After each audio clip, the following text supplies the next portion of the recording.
Hello? All right. Hello, everybody. I would like to ask for all the candidates to come take your seat up front. We are going to try to get started in the next couple of minutes, so please grab yourself some refreshments and something to drink, and we will get started soon. Thank you.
Good evening, everybody. Let's find ourselves a seat. We're going to get started today. All right. Hey, everybody. My name is Khalil Kareem. I am the co-director of development at NCLCV. But for the past 5 years, I was the Raleigh director of PowerUp. I'm excited to be opening the third Community Candidates Forum that's hosted by PowerUp. 3 years that we did this in collaboration with North Carolina A. Phillips Randolph Institute. Yes. Woo-hoo! Yes. This would be our second year in collaboration with Shaw University. Thank you. And this will be also our first year in collaboration with Orchid Bloom, but it's not our first time actually doing work with Serena. And so I'm really excited to bring Serena up here to talk a little bit about her organization and this Candidates Forum. It's probably easier that way.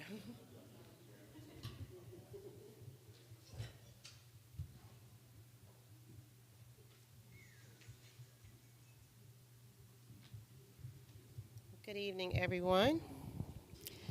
Ladies and gentlemen, esteemed City Council and mayoral candidates and residents of Raleigh, thank you for the opportunity to address you today. As we gather here at Shaw University, a historically significant institution of our city, we are reminded that the importance of our shared responsibility to consider and address the diverse needs of our community. Raleigh is a city full of growth and potential. However, with growth comes responsibility to ensure that all benefits are shared equitably across the neighborhoods and residents. This forum offers a valuable space to discuss how we can collectively address the challenges we face as a growing city. One of the key concerns for many residents is housing. As Raleigh expands, housing affordability and accessibility are increasingly on the minds of many. It is important to explore how we can maintain housing options that are both diverse and inclusive, ensuring that residents can remain in the communities they all call home. This discussion opens up the door to various approaches that can help address housing insecurities and displacement. Environmental sustainability is another priority for many of our cities. Raleigh green spaces, clean air, and access to parks are key elements of our quality of life. As we look to the future, it is important to consider how we can balance the city's growth with environmental stewardship. Engaging the community in decisions that affect our natural resources, exploring green infrastructure, and focusing on sustainable practices will help shape the future of our city. Public safety remains a focus for residents across Raleigh as well. Ensuring that all communities feel safe as essential, and discussing how to strengthen relationships between law enforcement and communities they serve.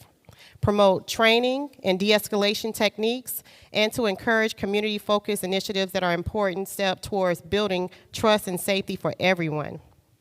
Economic opportunity is another key issue. As Raleigh continues to grow, so do the opportunities for supporting local businesses and providing pathways to employment across various sectors. Exploring ways to create inclusive economic opportunities that reach all residents is vital for our city prosperity. Finally, community engagement is critical to shaping the future of Raleigh, ensuring that residents have regular opportunities to provide input and to participate in public dialogue helps ensure the decisions reflect the needs and aspirations of everyone, including historically underrepresented groups. Open and inclusive processes are key to building a city that works for all.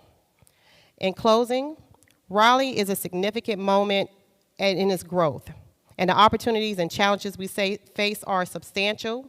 And by working together and engaging in thoughtful dialogue, we can continue to build a city that is inclusive, equitable, and forward-thinking, a place where everyone has the opportunity to thrive.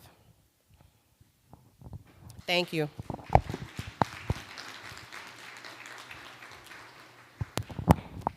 Thank you, Serena. Thank you so much for all that you do, all your work with homelessness and reentry. Next, let me welcome Reverend Sharita Michelle Williams, the Director of the Center for Racial and Social Justice at the School of Divinity at Shaw University, to give their message.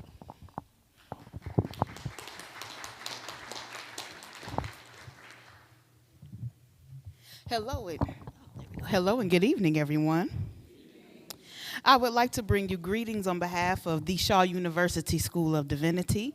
My name again is Reverend Sharina Michelle Williams, and I am the director for the Center for Racial and Social Justice. I would also like to point out Dr. Estey Hall, who is the department head of the School of Social Work, Justice, and Policy here at Shaw University as well. And so this evening, we would just like to let you know that voting is more than just a civic duty. It is a fundamental part of our democracy. It gives each of us a voice in shaping the future of our communities, our state, and our country, regardless of who you are, where you're from, or what you believe. Your vote matters. It is the most direct way that we can influence decisions that affect our daily lives, our education, healthcare, and safety, and so much more. Throughout history, people have fought tirelessly to secure and protect the right to vote. It's a privilege and a dear responsibility that we have to exercise that right. We honor those who came before us to pave the way for future generations for us to continue to exercise our civic duty. No matter who you support, what issues you prioritize, or in which direction you want to see the country move, it is the most important thing that you make your voice heard by voting. Our democracy works best when everyone participates. Again, as we near the upcoming election, I urge each and every one of you to make your voice heard and get your souls to the polls. Your vote is your right, your voice, and the key of shaping our collective future. Thank you.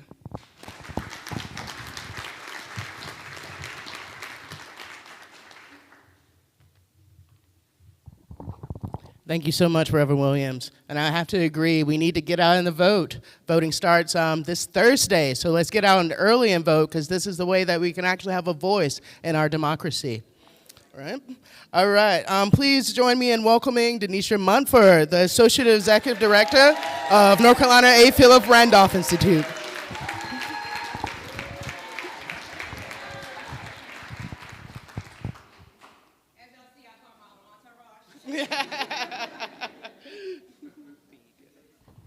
All right, so thank you so much for having me. Thank you for all you candidates that I know are going to do amazing things if you get the spots, right? Y'all supposed to say hell yeah. Y'all pay attention, pay attention. So I want to say that, where's my sister Carrie? She hit me up this morning and she said, you have your script wrote for the night. I said, I don't do the script, I talk off at the hip. But after hearing these amazing sisters, can I get a do-over?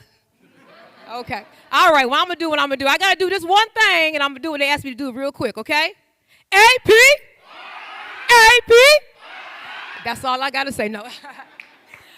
All right, I want to say that I've had the pleasure since 2016 to work with some amazing leaders, and I continue this year to work with some amazing leaders. So I've got to say the work they've done is so important to our democracy.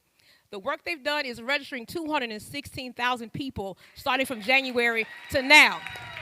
With 60,000 of those people being new voters. With 45,000 of them being moved voters. Do you hear what I'm saying? These guys, all the ones that just said APRI, and they're out there still knocking on doors. They've already hit 350,000 doors throughout North Carolina. They've already knocked on almost 250 phone calls, but we're not stopping. None of us can stop at all. So they're going to keep pushing on those doors and getting folks to go to vote and whatnot. And then after we get this election over, then we're going to look back at y'all and hold y'all accountable for whoever takes that spot, because we can't continue to not so. We got to hold accountability for ourselves in this democracy, but then we got to hold accountability for whoever gets that seat.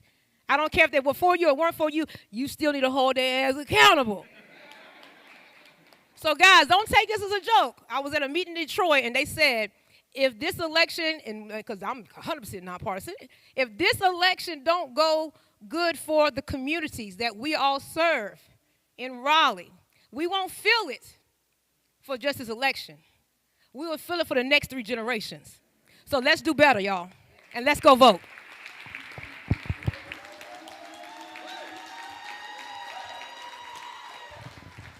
Thank you, Denisha. Powerful words. That's encouraging, just to hear the number of people registered to vote. This is what we need to really change our communities, to make a difference here in Raleigh. So I'm excited to bring up the new Raleigh PowerUp director, I'm choking. I'm so sorry about that. Marinelle Ubaldo, please come up, take stage.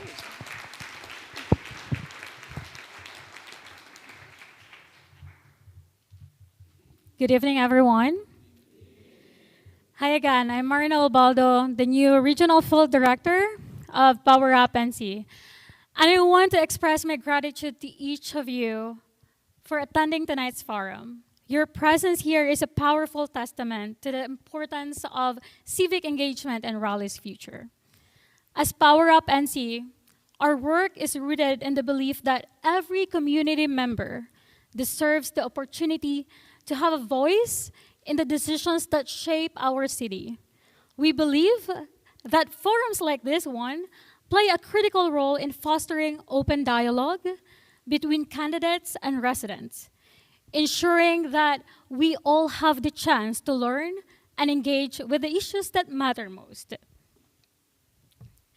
At PowerUp NC, we are deeply committed to building a future where all communities, especially those that have historically been underrepresented, have equitable access to the resources and opportunities that drive our city's success.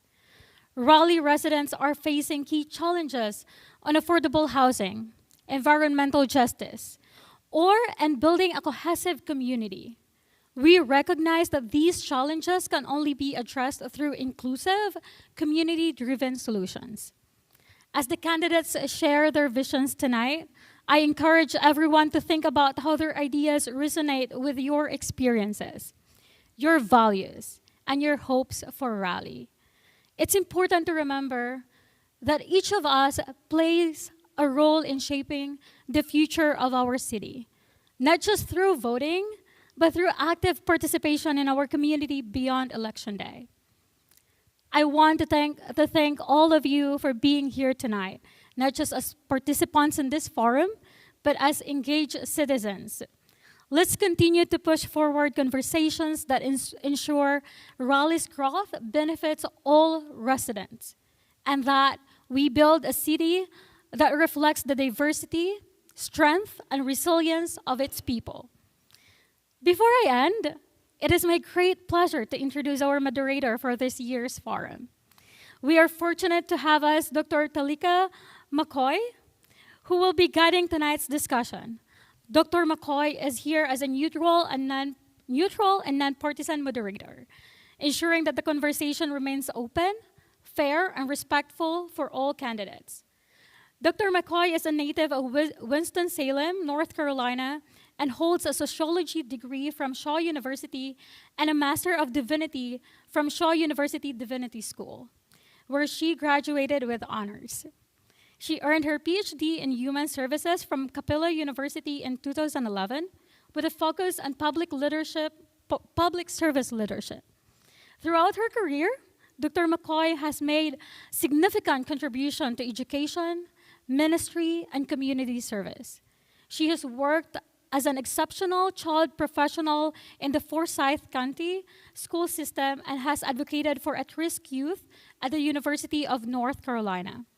In her dedication to education, he has mentored and taught doctoral students, served as a clinical chaplain, and worked as a faith-based team fellow for the North Carolina Black Alliance. Dr. McCoy has been involved in justice work through her volunteer efforts with the Ministers' Conference of Winston-Salem, advocating for students at risk of the prison-to-pipeline experience.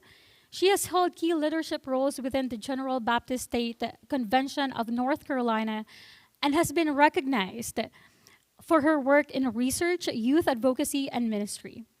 Her humanitarian efforts also include launching the Dr. Talika McCoy Scholarship, which supports young scholars from her high school alma mater. Currently, Dr. McCoy serves as the youth pastor of Mount Peace Baptist Church and a seminary professor and ministry project director at Shaw University Divinity School. She continues to mentor, teach, and inspire many through her writings, teachings, and leadership. We are so grateful for her leadership tonight, and I know she will facilitate a thoughtful and respectful dialogue. Please join me in welcoming Dr. Talika McCoy. Thank you again, and enjoy the rest of the evening.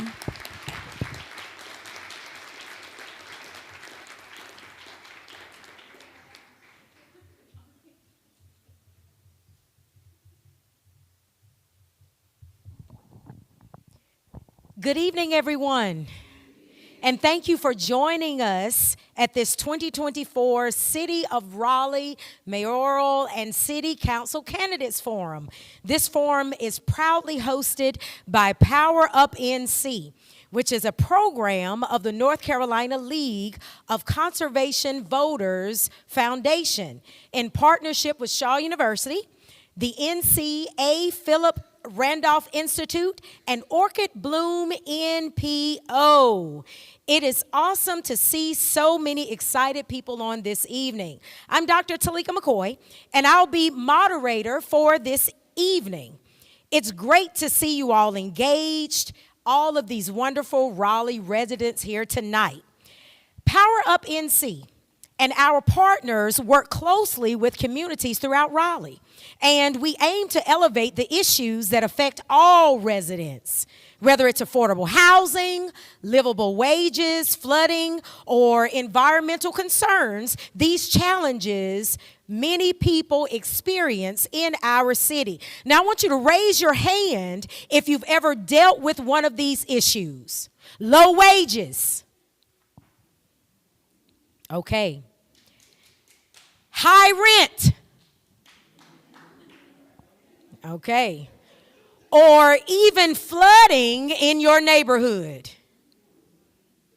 The vision we have for Raleigh is one where everyone, no matter race, no matter gender or class, has the right to live and thrive. We want a city that is inclusive of all people, and that's why forums like this are so very important. As Raleigh continues to grow, our elected officials will play a critical role in shaping the future of our city. Tonight, we're here to listen to each candidate and their visions for Raleigh's future. This is an opportunity for all of us to hear directly from those seeking to represent our city. And it's important that we ask thoughtful questions about the issues that matter to our communities. The goal of this forum is to provide a platform for you, the voters, to make informed decisions. We encourage everyone to listen carefully, engage respectfully, and most importantly, participate in the democratic process by voting in the upcoming election. So then, here are a few house rules and reminders. Before we get started, let me just take care of some quick housekeeping here. The bathrooms are located in the back. Perhaps you saw them when you came in. And the exits are also toward the back behind you. We have refreshments available. You may have seen those when you came in. And so please help yourself. And if anyone needs childcare, we have that too.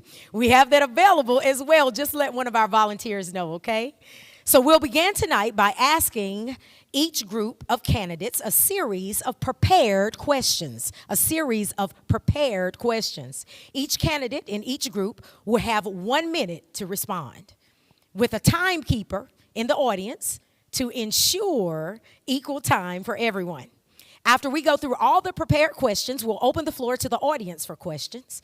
And then finally, each candidate will have the opportunity to make a 1 minute closing remark, and then we'll wrap up.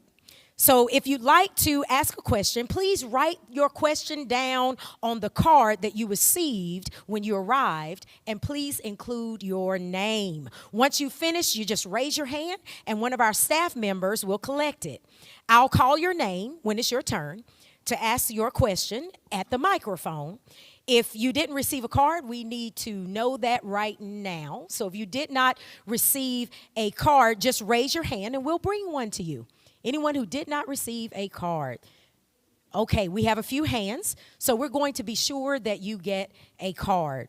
Now, what we encourage are broad questions that allow candidates to discuss their views on issues in depth, okay?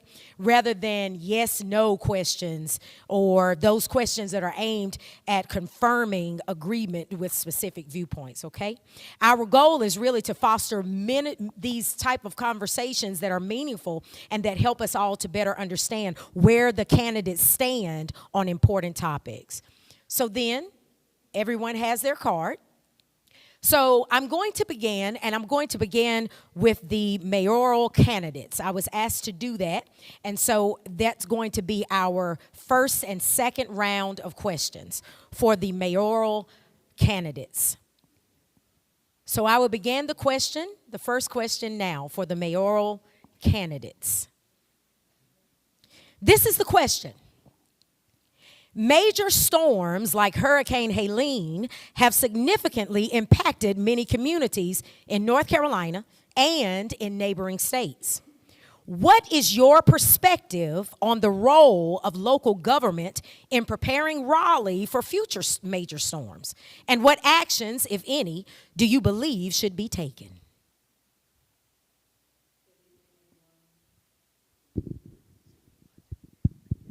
Good evening, everyone. It's another amazing day in paradise. For those of you that don't know me, I'm a write-in candidate for mayor. My name is Cara Lynn Sanders. I'm also known as Mama Kai, just for introductory purposes. To answer this question, I think one of the things that's most important is that we really do support our stormwater department. We have so many drains or sewers that are clogged. I just drove by one. It was filled with bottles from people panhandling and things of that nature. Not to throw shade at them, but those need to be cleaned up in order for the water to have a place to go. And so that's one of the most important ways that we can. We also need to encourage people to have rain gardens so that we can capture some of that water. Because we have more impermeable surfaces and because of all the development. And so if you have a property where you can put in a rain garden, that would be highly encouraged. Thank you.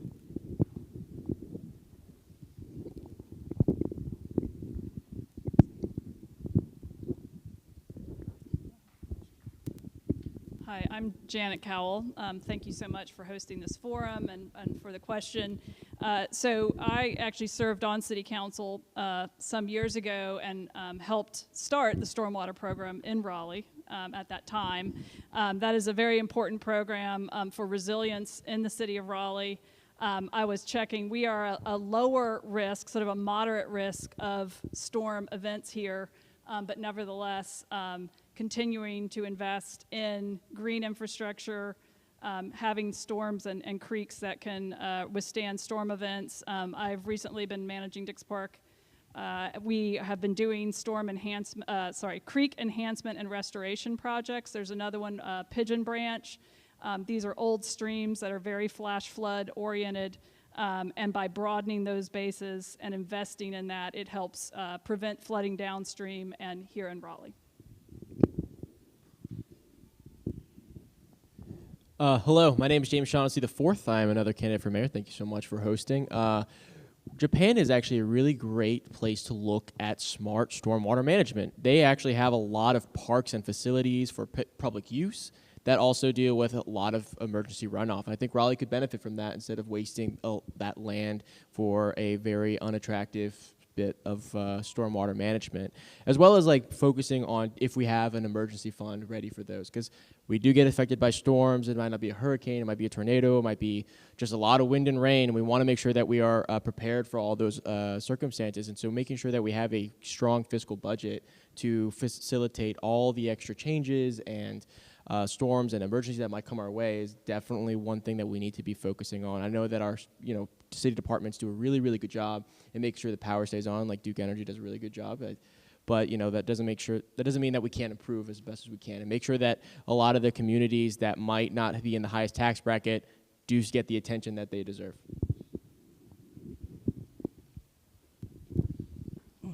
Good evening.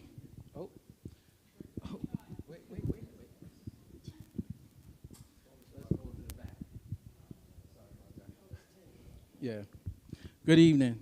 My name is Eugene Myrick. I'm a proud 1994 graduate of Shaw University.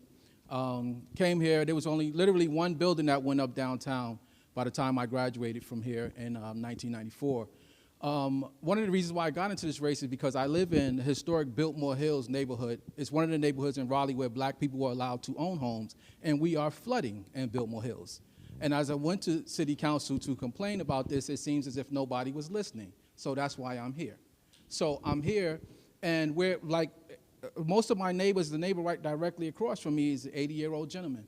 He was out, we have the clogged sewers. The city finally came and closed that one, but it flooded the rest of the neighborhood. So that's one of the reasons, again, why I'm here. And I literally just created a community and cultural preservation foundation because in addition to flooding, we're now, my senior neighbors are now faced with doubling property taxes. So those are some of the issues that we're facing, and one of the reasons why I'm in this race. Thank you.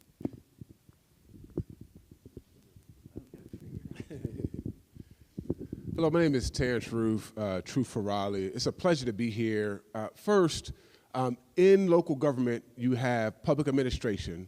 Usually they are tasked with either hiring or managing people who all they do is engage with emergency management. That's all they do. And so we need to make sure that not only we have the right professionals in those roles, but the second part is how do we communicate to residents? That has been an Achilles heel of our city for some time. How do we take what's in the city, the functions of the city, and communicate it out to residents?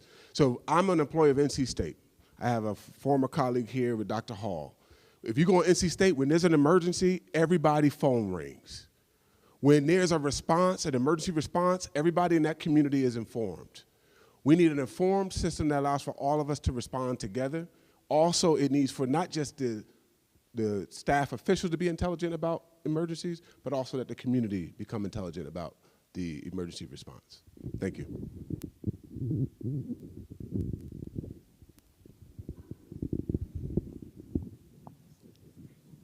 Thank you, mayoral candidates, for answering your first round question. I have been told that there is a shift. I will ask the questions to all candidates. So the first round questions are what we are hearing now. You just heard the answers from the mayoral candidates first round. The first round question for the at-large candidates will be next. For the at-large candidates, this is your question. Raleigh, like many cities, is facing rising costs of living. What do you think should be done to address the economic challenges in our community and to support residents who are facing difficulties meeting their basic needs?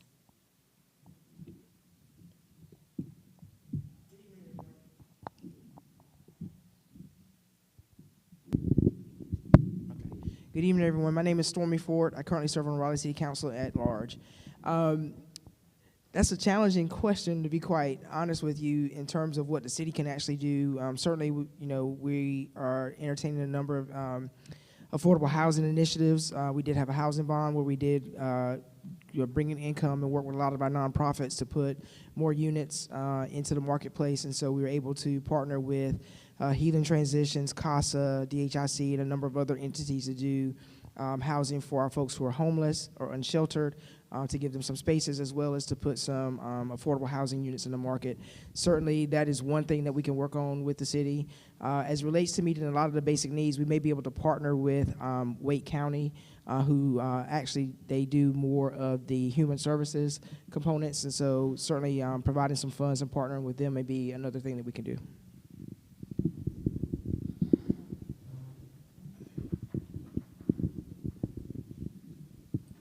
Good evening, and thank you all for having this forum.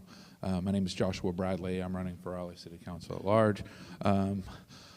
When it comes to services in the rising costs, the city needs to focus on housing and providing services to the people that need it most.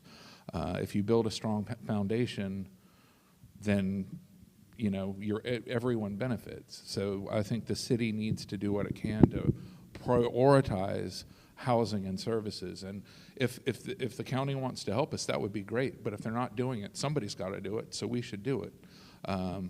it's important in all aspects of the city to make sure that we have a city that people can afford to live in, that the people that work here and do the work here and make the city run can have a place to live. So what the utmost thing that the city needs to do is to focus and prioritize housing and services, because that lowers crime, it makes it easier for people to survive and thrive. Thank you. Hey everyone, I'm Reeves Peeler, I'm running for City Council at large. It's a great question. I think the city can do a very, very wide array of things to bring down the cost of living that we're currently not doing. The number one thing is the city employs tons of people. So the first thing we can do is pay our city workers a living wage so we can attract and retain good talent. That starts with meeting and conferring with the city's worker unions, which we're currently not doing, particularly our firefighter union, so we can pay our public workers a living wage, and that will bring up local wages for private workers by definition. The other thing, as Josh mentioned, housing is a big one.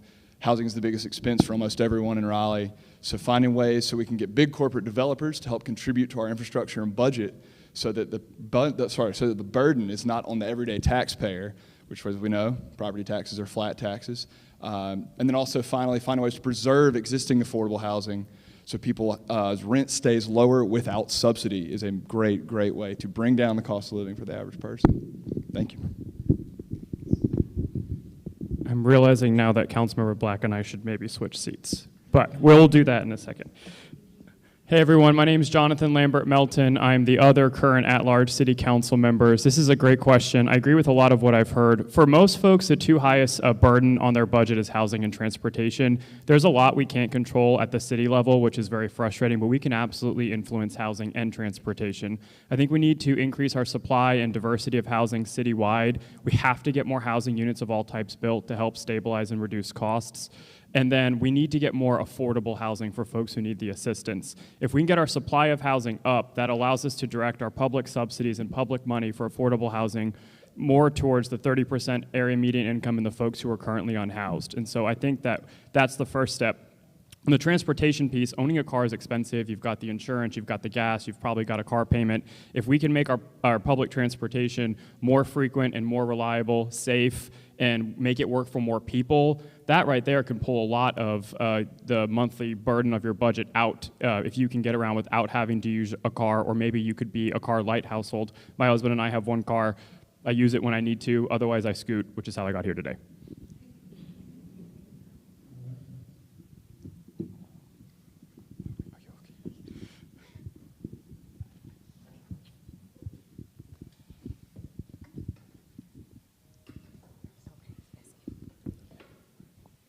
Thank you.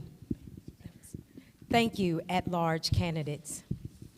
This is the first round question for District C candidates. First round question for District C candidates. North Carolina has been a leader in clean energy investments. What is your vision for Raleigh's energy future? And how would you balance any growth in this sector with other priorities?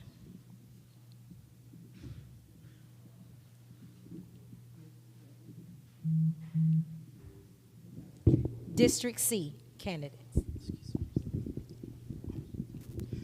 I'm Corey Branch, your current District C City Councilman. I'll go ahead and get us started with this question.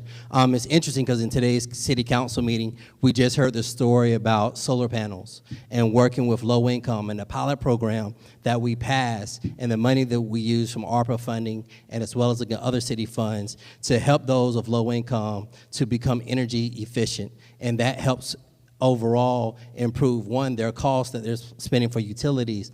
Also, it's a program that helps our environment overall. We're also been in conversation about our tree conservation and what we're doing as far as tree conservation. We had a brief discussion about that today. It's still in draft. We're continuing to work on that. But we've been having meetings with key stakeholders throughout the city about tree conservation and making sure that what we do overall is a green and safe Raleigh. So those are just two examples of things we've done to deal with energy and efficiency here in District C and Raleigh.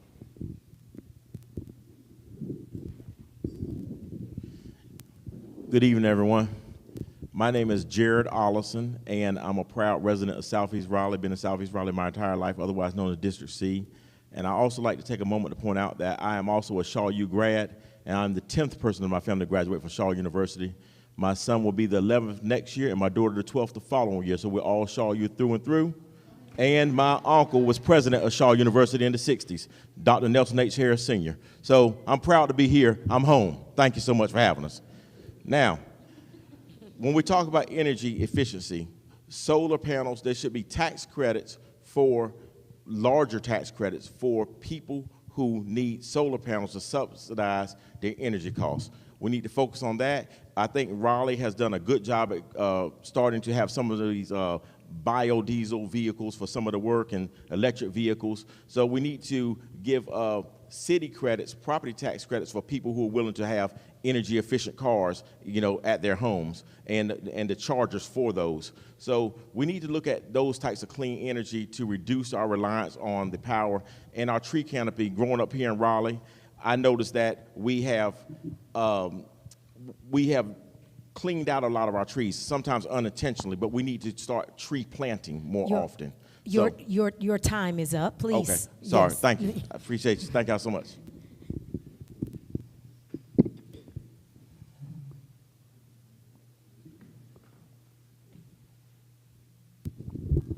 Good evening. My name is Tamara DaCosta, and I'm also running for City Council for District C.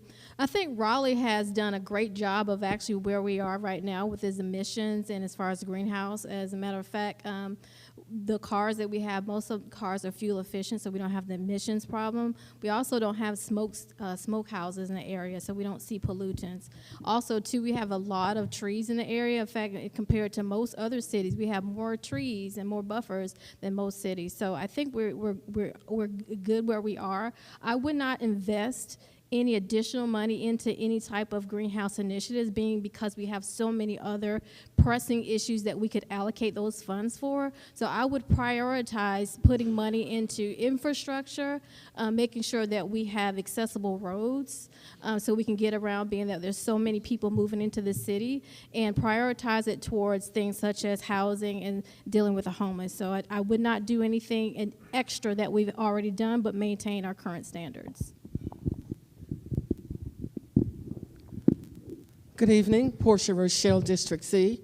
Our environment is very important, and I think we could do a better job of teaching our community how to protect our environment. Incentives are very important. Most of us struggle paying the house note, all of that. But if we could provide incentives to those that are ignoring the opportunity to improve the environment and help protect it, I think that would be a good move for the city of Raleigh. Thank you.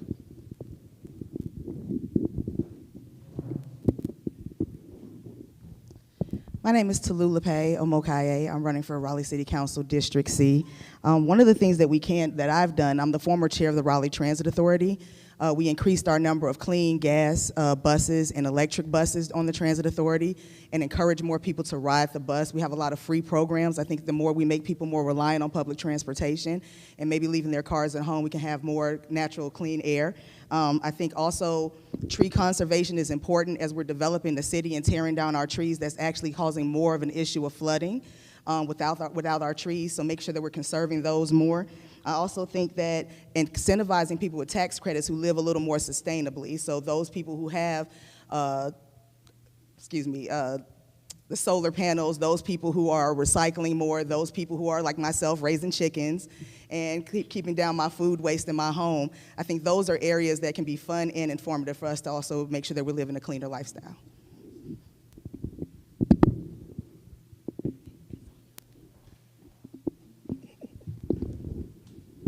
Hello, I am DeQuanta Copeland, and I am also running for District C, and I ditto to a lot of what Tallulah Pay said, but what I would say, as the city, we can incentivize and actually support having energy efficient homes and buildings, and we need to make sure that we create better connective transportation, public transportation, so that we don't have to utilize our cars as often. But one of the main things would be tree preservation. We are the city of oak and our trees fall as soon as the wind blows. And we need to preserve those trees and replace them as development is coming.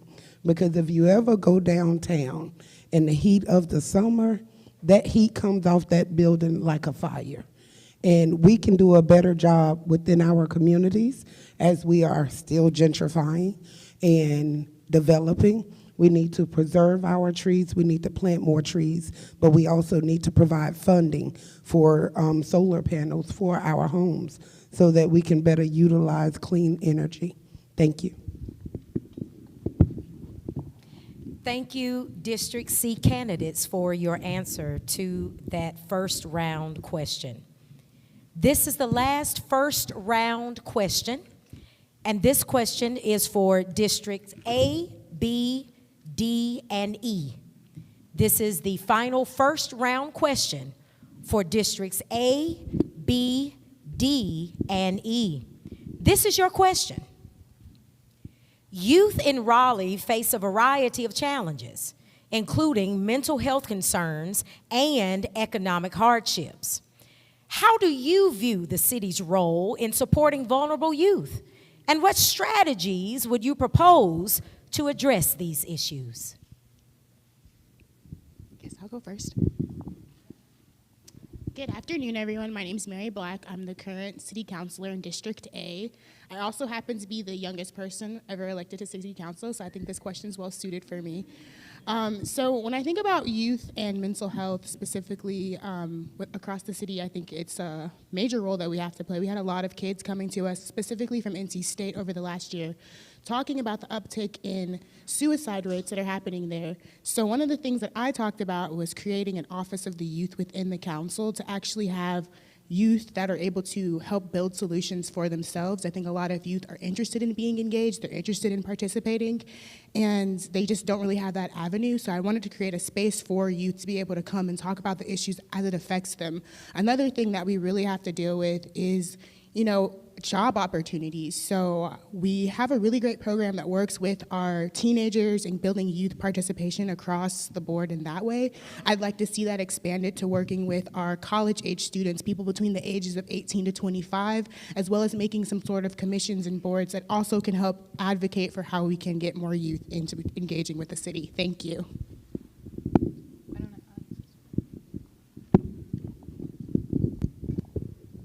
Everyone.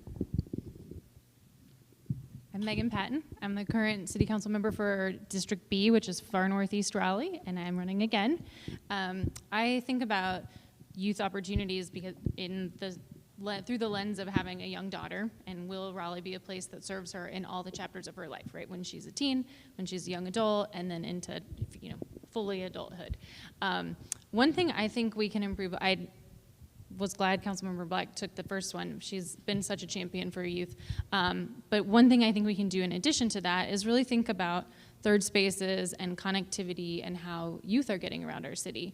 In a really highly suburban environment like the ones that I represent, kids can't really go anywhere without being driven by their parents and picked up by their parents. And I don't know that we give them a lot of great opportunities to just sort of be in areas where they can be kids in appropriate ways that are safe and again, age appropriate. So I think considering our third spaces and how we connect, like how we give children an opportunity to be outside of their homes is really important. Please stop talking is what it says on the sign. So I will.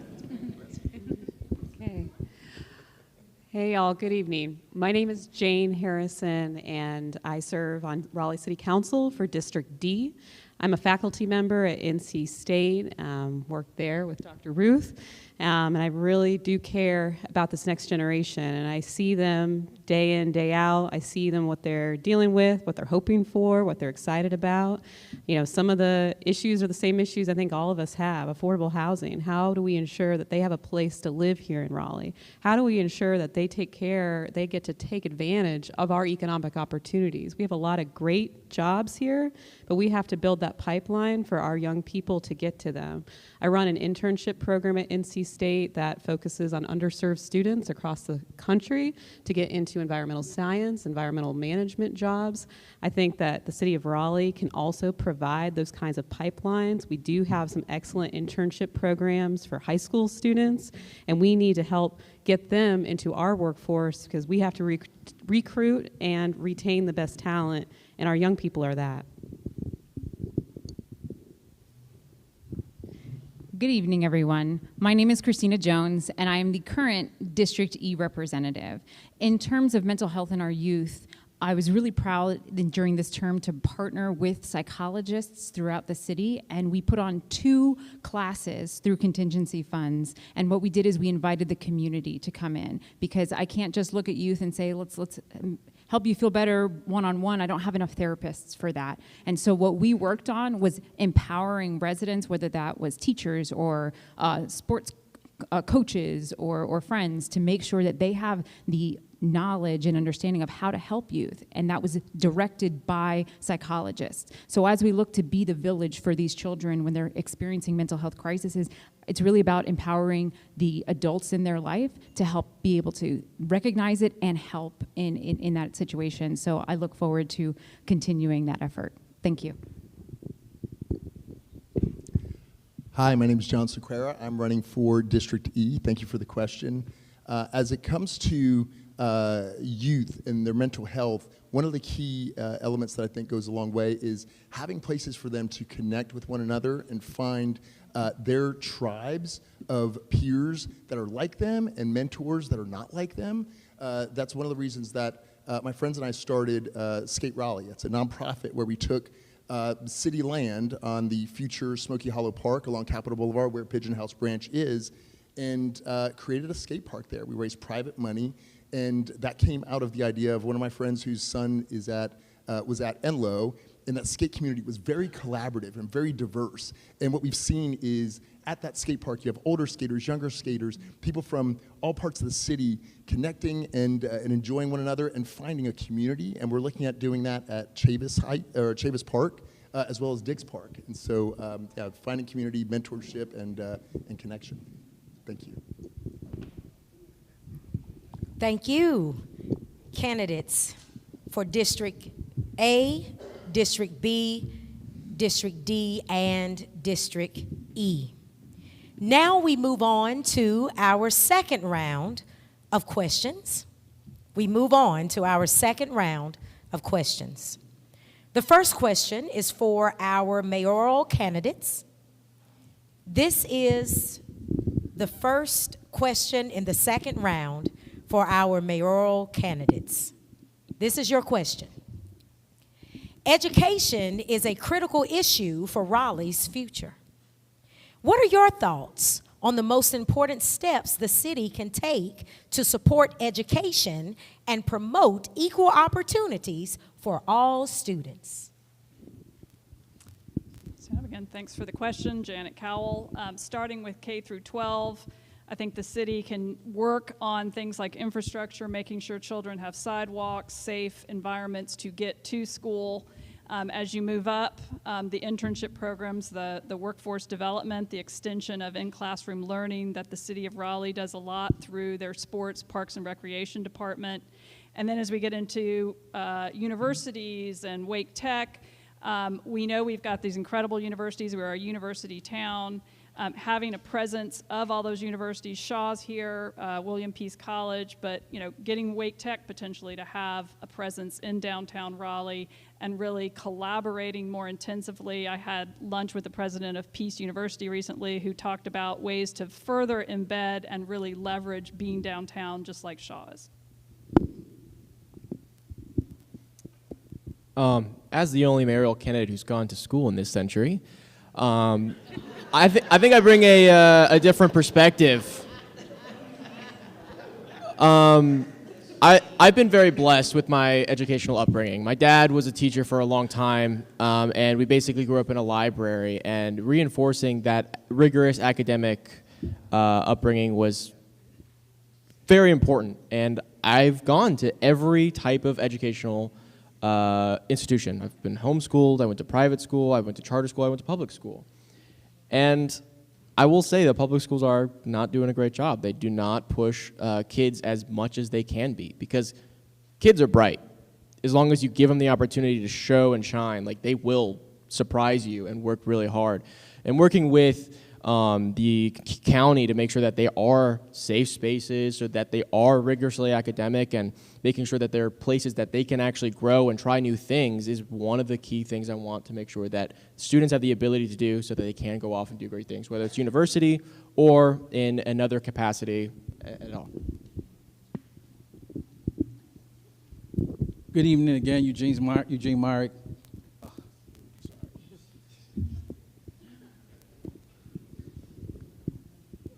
So one way you can improve education is to pay teachers more. We could start there, especially public school teachers. When I graduated from Shaw, I worked in the Wake County public school system, and I actually worked with students that were residents of Dorothea Dix Hospital. So a lot of folks don't know they weren't just adults there were a lot of kids there as well. I also taught special education in New York City for 7 years, so I know that teachers are underpaid. So some of the things you have to focus on here that people don't pay attention to, and New York and Chicago are already at 3K, so we're just getting the pre-K. So you have that, but also we have to focus on making sure that kids can eat when they go to school. These are things that I brought to City Council, and they say, well, that's a county problem. But if it's happening in the city of Raleigh, it's our problem. So you have kids who, when they don't have the money for food, they're given a fruit, a vegetable, and that's it. So if by law a child is required to be in school, then by law that kid should be required to eat.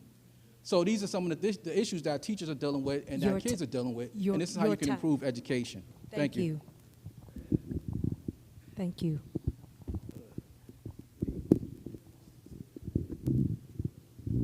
So by the third grade, they can predict what outcome you will have in college.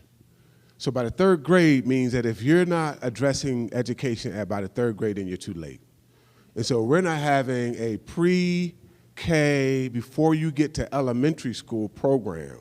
That's a partnership between the county and the city. We have a model here. It's called Southeast Raleigh Promise. Southeast Raleigh Promise is based off of Harlem Children's Zone. Harlem Children's Zone is famous because when you're born, they build the contract with the kid at birth. They tell the parent, give me your kid at birth, and I'll make sure they graduate college. We need that sort of program and commitment at an early age. By the time they get to high school, we're too late. Oh, I'm sorry.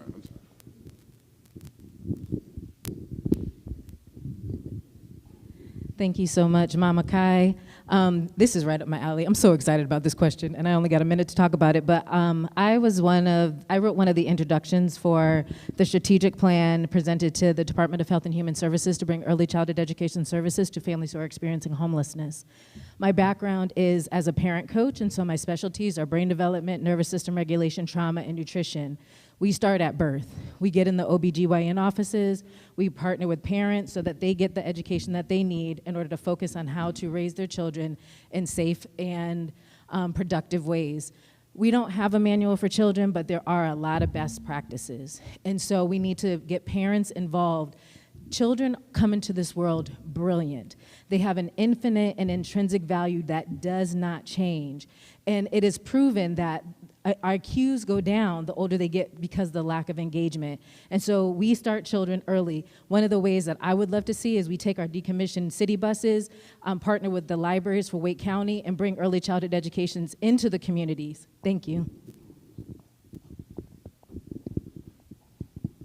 Thank you, mayoral candidates, for answering your second round question.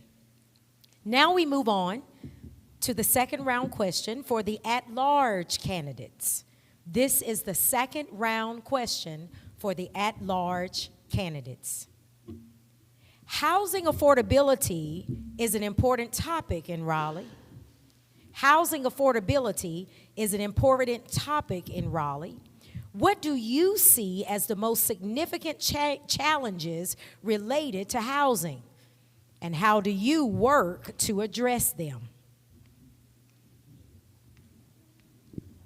We'll be fair and start with a different person. Jonathan Lambert Melton, I kind of touched on this in my first answer. One issue we have with housing is we don't have enough. And so we got so many people moving here that our lack of supply is driving up cost. And so diversifying the type of housing and making it legal, which sounds like a weird thing to say about housing, legal to build more types of housing in the city, I think that's a good start. There's some work we've already done for duplexes and townhomes and accessory dwelling units, single room occupancy where you can rent a room and then you share a kitchen space and a bathroom space. There are some cities that are trying to bring that back, like Philadelphia, so I'd like to look at that.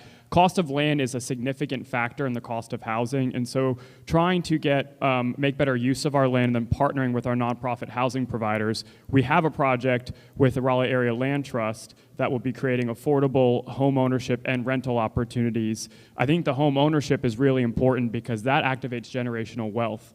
And so we need to get folks who are unhoused into shelter, folks who are in shelters into stable housing. Then we need folks to be able to take that leap from stable rental housing to home ownership. And so I think diversifying our housing supply, continuing to invest our subsidies, and seeing how we can use our city-owned land in particular to partner with nonprofit housing providers to provide home ownership and stable rental. I think that's a good start. Reeves Peeler, candidate for at-large. Yes, this is a huge issue, very important to me. I work in affordable housing for my day job, and I serve on our planning commission.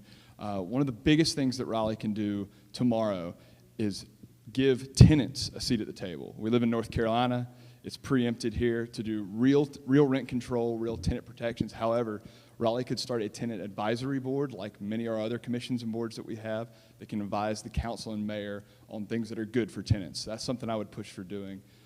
Another big one, as said in my first answer, is pushing developers that make billions of dollars in our community to contribute to affordable housing so we have true mixed income buildings and we're not putting affordable housing down the street in flood zones in other parts of town where they tend to coalesce.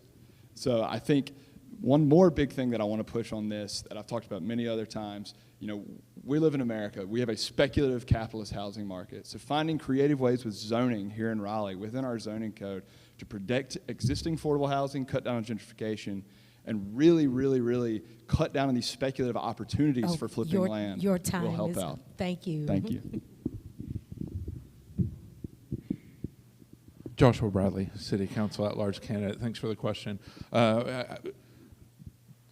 The city's primary function is to make sure that the people that live in the city are able to thrive in the city that they are. So we talk about developers are making lots of money. We talk about housing choice as far as types of units, but we've lost over 40,000 units that are affordable to people that make less than 85% of the AMI in the last several years. The people that are living in the woods and living in their cars have quadrupled in those years. So we need to focus on that, and it needs to be the primary. And inclusionary zoning is a way.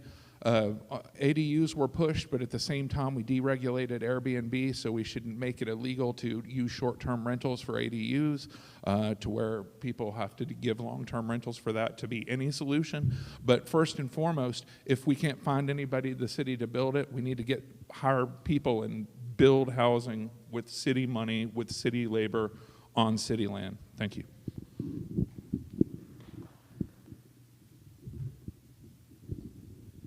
Thank you. In 2020, we passed an affordable housing bond. It was $80 million. We've been able to deploy those resources out throughout the community, working with a lot of our nonprofit partners. I'm not sure how many people, most people here know what Enloe High School is, right? Yes, okay. So there is a 100 unit facility over there that the city partnered with CASA to put units in place for folks who are currently unsheltered. And that's actually going to be coming online pretty soon. And so it works with folks who are unsheltered and they're one-bedroom studios, and it goes up to 2 or 3 bedroom units so that families can move in to those facilities. Again, we've provided funds for Healing Transitions to provide extra shelter space and a number of our other nonprofits to put housing units in place. So one of the things that we probably need to look at is doing another bond probably in 2026 to be able to have more resources to continue our partnerships with our nonprofits. Thank you, at-large candidates, for answering your second round question. This is the second round question for District C candidates. Second round question for District C candidates. This is your question. Residents in Southeast Raleigh have raised concerns about the ongoing wastewater smell in their community. Do you think the local government should address this issue? And if so, what role do you believe community engagement should play in finding a long-term solution?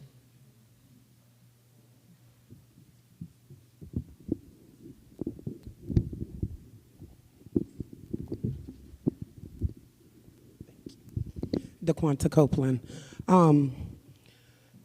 Local government should actually invest in our sewage system and our water preservation.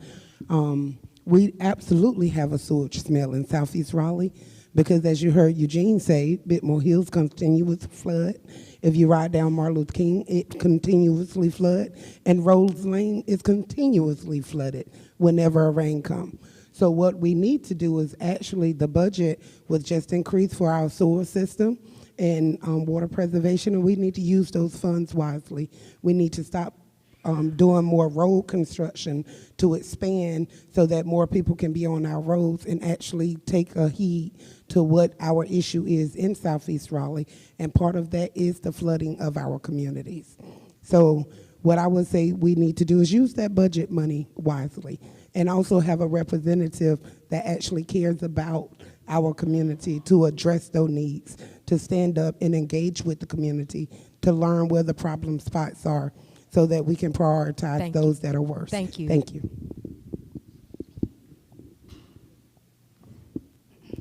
Tallulah Omokaye, Raleigh City Council District C. As more people are moving into the city, we have over 500,000 people in the city, and we start off as a small city. It's been an influx of growth that is going to cause issues with our sewage systems. And unfortunately, in areas that are underinvested in, like Southeast Raleigh, we will bear the brunt of that. I think that the city does need to use those funds to overhaul our sewage system, prioritizing Southeast Raleigh like they're prioritizing density in Southeast Raleigh, so that we can get something first that actually benefits us. I think that we need to then definitely engage community and help them understand how they can preserve their water, also help them understand whatever scheduling of construction is going to be happening so we're not impacting small businesses that may be harmed by us expanding roads and doing construction during day hours where they can have peak business hours. We have that already happening in the city, especially in Southeast Raleigh. I think that we need to do more. I think there should be a citizens engagement council like there is a transit authority council, and that way instead of having we have to have CACs, but in addition to those, having a council that meets regularly and reports to the city council that helps them understand how to engage community would be helpful. Thank you. Portia Rochelle, the smell is horrible, and I'm sick and tired of smelling it. We can take care of that. The funds are there. That should be a priority. It is a priority to us. It should be a priority to the council to take care of their people. I have a breathing problem. I've been in District C for 46 years. I'm still living, but that odor is not helping my lungs. We need to inform people as to how to best take care of our sewage water line. Years ago, I went to the Raleigh Neighborhood College, I think that's the right name, and they taught us a lot. Garbage disposal, the sewage, what to put in there and what not to. We need to educate our people on how they can help take care of their environment. But right now, we have a major problem, and it needs to be handled. Thank you.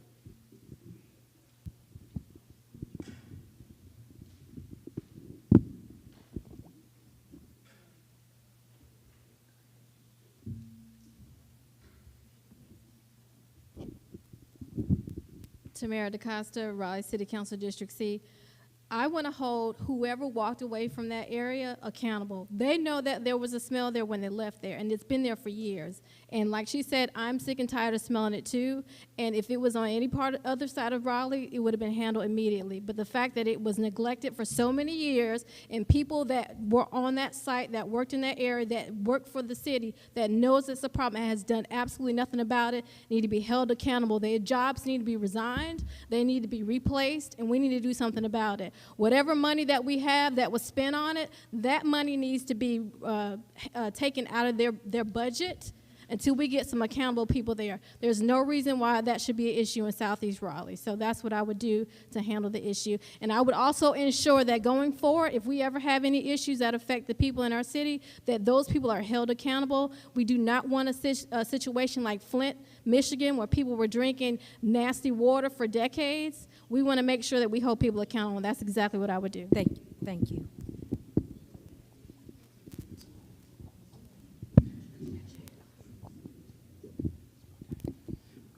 Thank you for the question. There are 2 lift stations that are in Southeast Raleigh, unfortunately. On average, we want sewage to drain by gravity downhill. But one of the lift stations is near Sunnybrook, right off of 440. It's there, we're aware of it. Engineering has gone in and has put in new parts. They keep doing it over and over, and they will continue to work to address that issue. The second lift station is actually off of Barwell Road. That's, if anyone who lives out there are aware of a lot of the work and construction that took place over there over probably a year and a half ago. That area has gotten better, but the reason why that smell is there are 2 lift stations, and when you lift sewer, unfortunately, you have those odors, and what we are doing is continue to put money and continue to invest in those areas to try to address the odor. But everyone, city is aware of the 2 lift stations that are in Southeast Raleigh, because in order to move the sewer through the city, in those areas it must be raised up and have to stop. So sorry.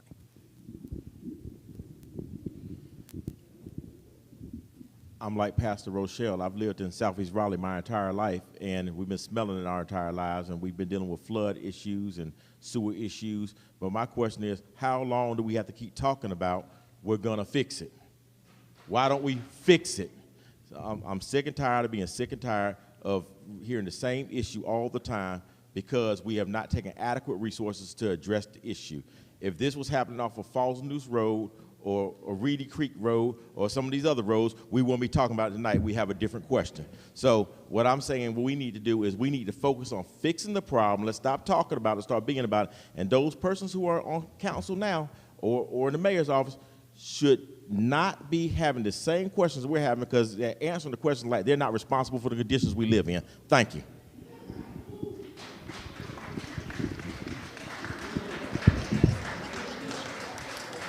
Thank you. Thank you, District C candidates, for answering your second round question. This is the final question of the night that I will read. This is the second round final question. This question is for District A, B, D, and E candidates. This is your question. With advances in AI and other technologies leading to job displacement, what role, if any, do you believe the city should play in supporting workforce adaptation in light of these changes?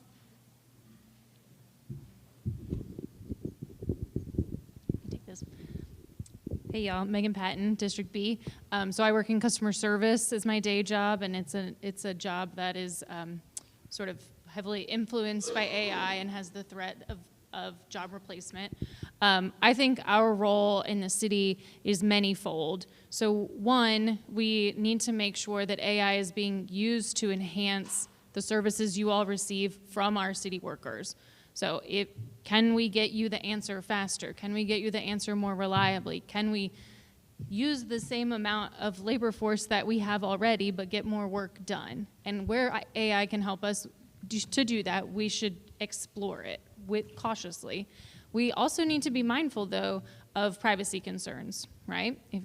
If you're giving your address or your credit card information while you pay your water bill, that is all really sensitive information. We can't let it get hacked. We also need to think about how we disclaim it to the public. You need to know when you're interacting with a human and when you're not interacting with a human. And these are all really complex policies that we need to explore. We need to get it off the ground. Yeah, what I'll speak to is workforce development. So at the city, we have a lot of different departments, whether it's police, fire, stormwater, engineering, parks, and we have a lot of vacancies. So our services are lacking when we do not have people in place to do those jobs. And so if there are people getting forced out of other careers because of technology and changes in our economy, we need to be ready to bring them on to the city. And that means we need to have more job types of activities where folks can learn about what the jobs are. And then we also have to be competitive with our salaries and benefits. So if we can't compete with the rest of the jobs in the Triangle, with the other municipalities, then we are going to struggle. So I'm really proud that on this council we have been increasing salaries for our workers, we've been increasing benefits, but we have to keep that going. And so we already put an extra penny in to our taxes for next year to have a better compensation. Thank so you. that is going to continue. Thank you. Your time is up. Thank you. Good evening, Christina Jones, current District E representative.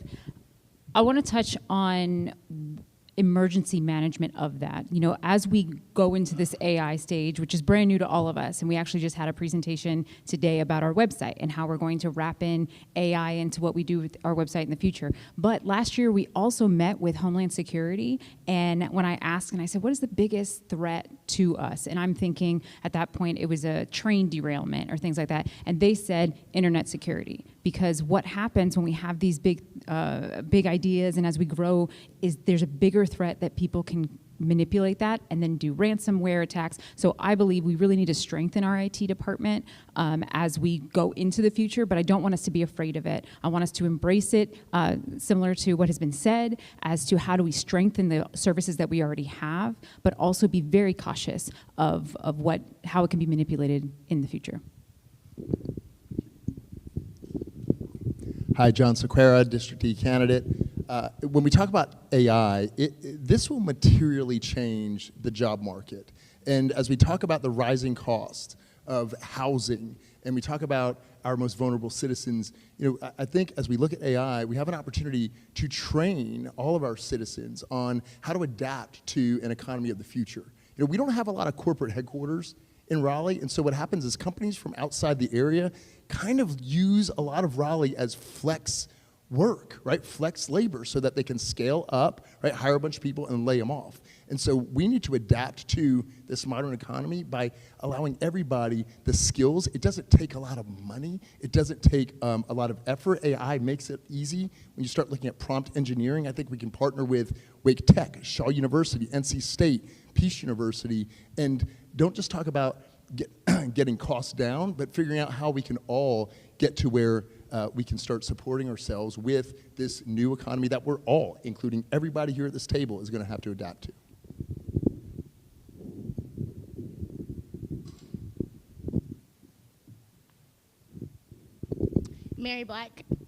Mary Black, current city councilor in District A. I would have to agree with what my fellow councilors talked about here, from strengthening workforce development and using AI, and I would also add the point that we don't need to be looking at AI in a way that could affect the current jobs that we have and moving people out, but if there is a space where they can be strengthening, where we do have vacancies in the city, and we do have a lot, I think that's a role, as well as talking about security, specifically the security of the city and how people have access to different information and the ability to hack us. I do want to talk for a second about the security of policing and the use of AI in ways that could be harmful to communities that have been historically dispossessed, and monitoring the way that we utilize that within our police department across the city, as we do have more security, the Hawkeyes security cameras that go up, and how we are making sure that everything is equitable and we're utilizing AI in a way that actually reaches people where they need to be.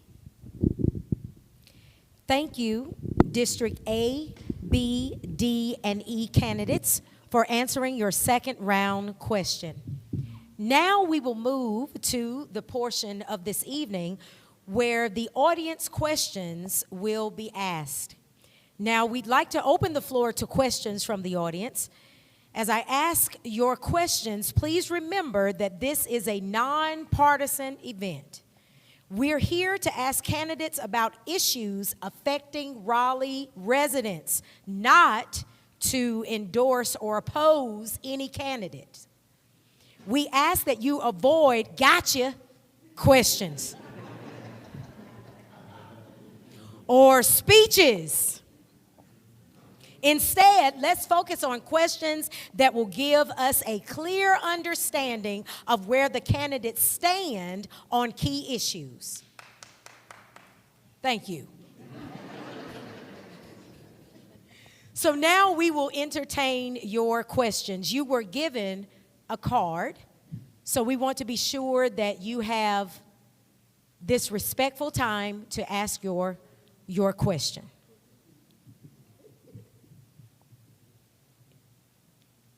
If anyone has a question, we have a hand here.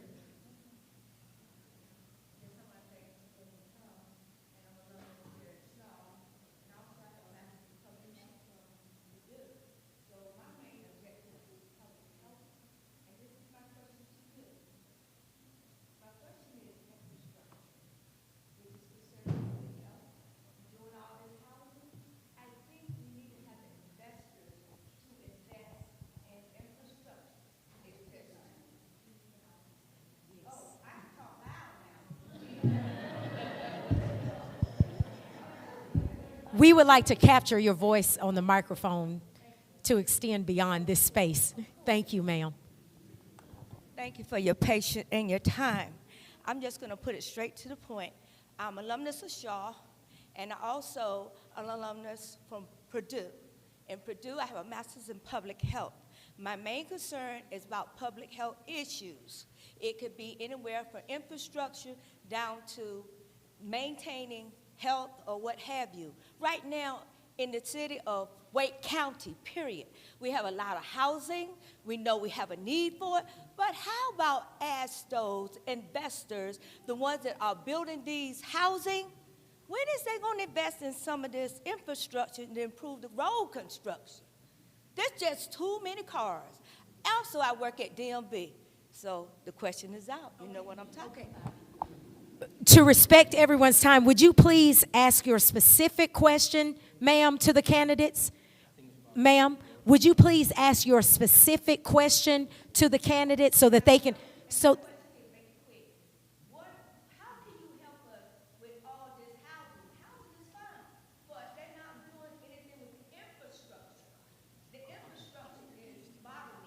Is your question, how can they help with the infrastructure?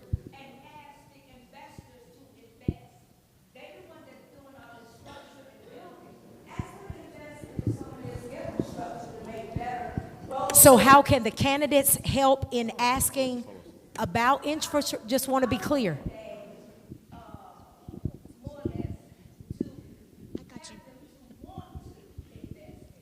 So how can the candidates encourage investment in infrastructure?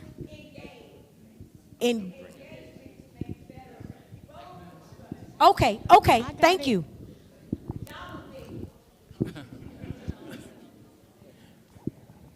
I got Good next. evening. Eugene Myrick, mayoral candidate. I think that we need to have an impact tax.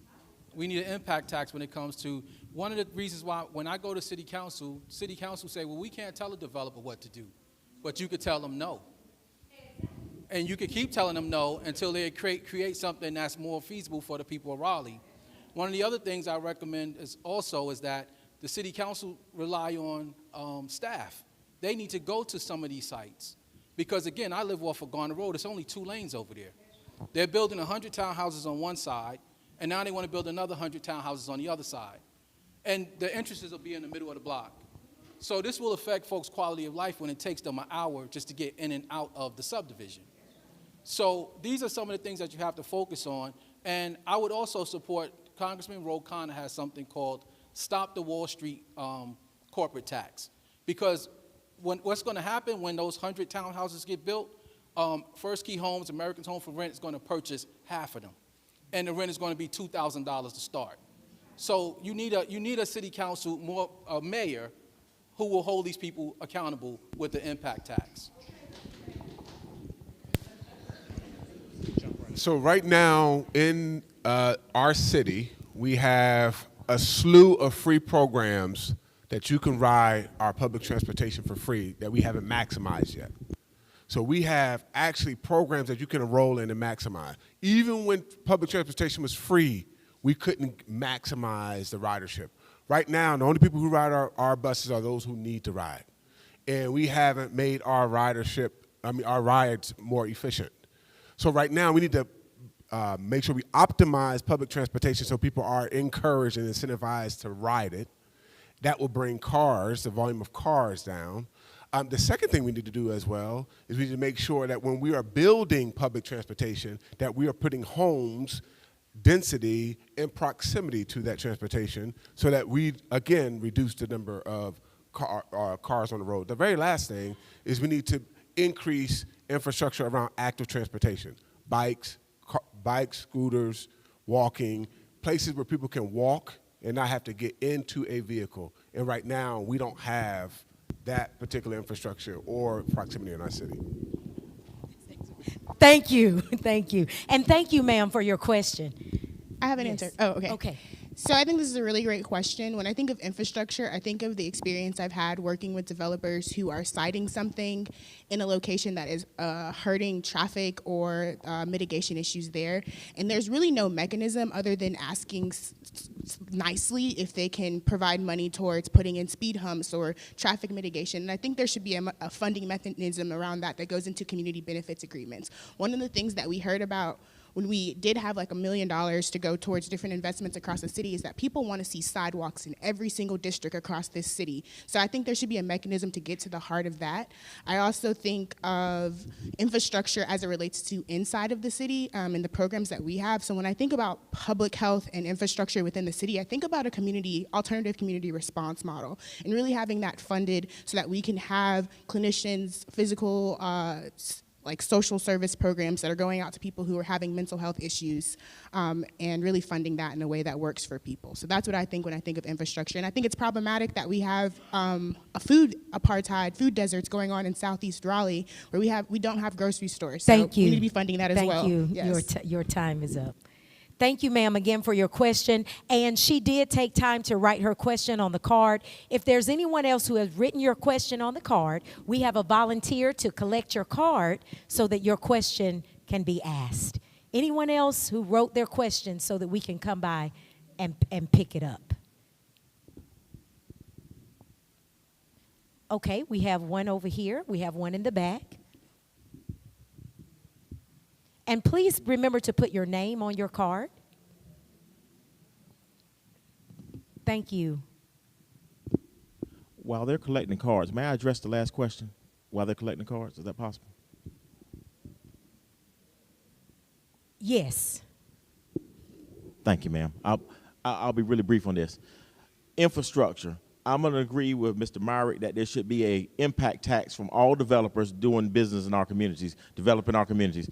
But also, let's talk about the conditions of our roads in the community that have existed for the last 30 years. We have broken sidewalks. We have roads that are, like say, constantly flooding. We have bottleneck roads that haven't been fixed in years. So let's not put all the blame on the developers, although they are very culpable for the problems. But our city council has failed to maintain the streets and sidewalks in our communities. You have elderly people walking up and down the sidewalks, can't even pass the sidewalks because they're overgrown. So let's talk about maintaining what we have. My parents always told me you don't get anything new until you learn how to take care of what you have. Let's learn how to take care of what we have first. Thank you, candidates, for respecting that question and answering. We have a few more questions from the audience. And there are no names here, so I'm reading what is on the card. For all candidates, do you accept donations from corporate real estate developers such as John Kane Realty and NC Home Builders, PAC? If yes, how does that influence your decisions on city council? It's for all candidates. I'll start. I have not accepted any money from Kane the last 2 elections. I have received funding from the North Carolina Home Builders Association, and it doesn't impact my vote because at the end of the day, I take each case, I work with my fellow council members, and then we listen to the community and the impact that that project will have on that immediate community before deciding on which way to vote. Jared Allison, Raleigh City Council, District C, vote for me.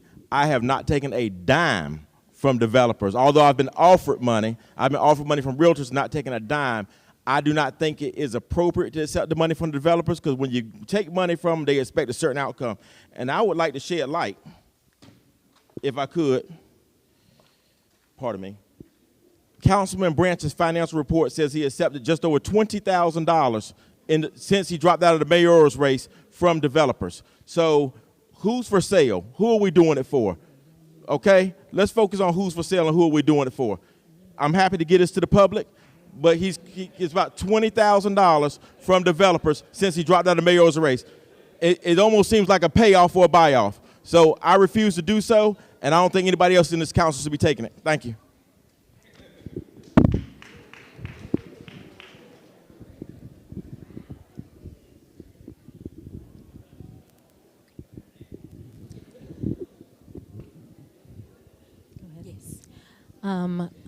Please, let us please respect the candidate here.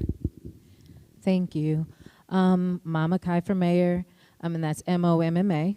I actually just recently submitted my paperwork, and I'm not going to be collecting any donations. If people want to donate, there's actually a few nonprofits that I'd prefer that money to go to. I'd rather people vote for me because they hear my message and it resonates with them.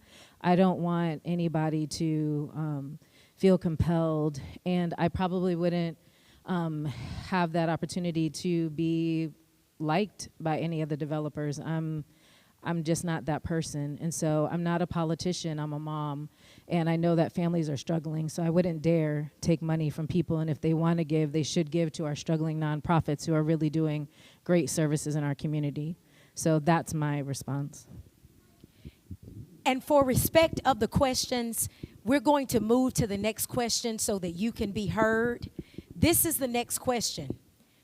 North Carolina has the 5th largest veteran population in Raleigh, approximately 17K. We suffer from homelessness. We suffer from lack of medical care, unemployment, and resources for our veteran business owners, veteran board. What do you plan to do to ensure those who live here don't feel forgotten, or our interests are, I'm not sure what that last part says. It says District C Raven? Okay, kept in mind. And did you want a particular response from a particular, I think you're in District C? Okay, I just want to be sure I'm reading it properly. So that is the question, yes. I totally agree with you. I've met with some of the veterans down in Durham. I think it's a huge problem. And it's not just that issue as well. It's just making sure that you guys are properly understood when it comes into the workforce, making sure that you guys have the right representation and that you're integrated into working for civilians. And also, too, there's a lack of education from employers on how to treat veterans. So I definitely feel like your voice has not been heard for a long time. I will definitely advocate for you and do everything I can to work with you to make sure you have the resources that you need, which include housing, making sure that the jobs are available for you, and also making sure that they have community events that are primarily for veterans. We have 3 minutes. So we'll let 2 more candidates answer, and then we must move on so that each candidate will have their 1 minute to speak at the end. So we have 3 minutes. Okay. I see 2. I don't know which person stood first. Okay. Is that all right, Dr. Rochelle? Did Dr. Rochelle stand first? I'm sorry, I did not see. Okay. What I want to say is that our veterans populations have been disrespected. Our NAACP, we have a person that's responsible for reaching out, and we're doing more of that to try to get resources to the veterans, because some of them are not in a state of mind where they know what resources are available. They're getting rejected at VA hospitals. So we're trying to offset that. on the state, local, and national level. Thank you. Okay, yes. Awesome. Yes, absolutely. We need to honor our veterans. We know that veterans experience suicidal ideation and also homelessness at a higher rate. I have a close partnership with one of the county commissioners where the veteran service offices are located. In all of our affordable housing projects that receive county funding, there is an earmark of units that will go to veterans. There's also, they've hired more veteran services officers. And then I have a vision of Triangle Town Center being rehabilitated. It's out in my district. You've probably been there. It's got a lot of empty spaces, and I have a vision that we would use some of those empty spaces for more government services that are located near transit that people can get to and are also near other things, so they're easy to access. And so I have a vision of placing a veteran service office there. I need 2 more years to do it. But Thank you. Thank you. I have been told that if you have provided us your email address, these questions that we are not able to get to tonight, they will be sent to each member, each person here, each candidate, for them to answer, and then their answer will be sent directly to you. So again, if you did provide us your email address, these other about 4 or 5 questions will be answered by these candidates, and you will receive. One last question. Miss Greta Martin, she asked, how would you incorporate more social workers in the city to address social issues? Let me ask that again. How would you incorporate more social workers in the city to address social issues? Yes. Tolulope Omokaye, Raleigh City Council, District C. I run a nonprofit that I founded 13 plus years ago. We also lead the My Brother's Keeper initiative for Wake County. We need a lot of social workers to work with youth and young adults in our communities to help keep public safety, especially as we're seeing more crime happen downtown. We need more programs like after-school programs, tutoring programs. We need more funding from the city to help nonprofits that need social workers. I also think having them go out with the police departments on nonviolent calls that involve youth and families would be definitely important. I also think having a social fair where we have people that can come out and talk about their needs. The city needs to do a disparity study. I keep saying this, to focus on, to figure out what the issues are and funnel resources into that, and that can also help with that. Thank you. Thank you. Yes, yes.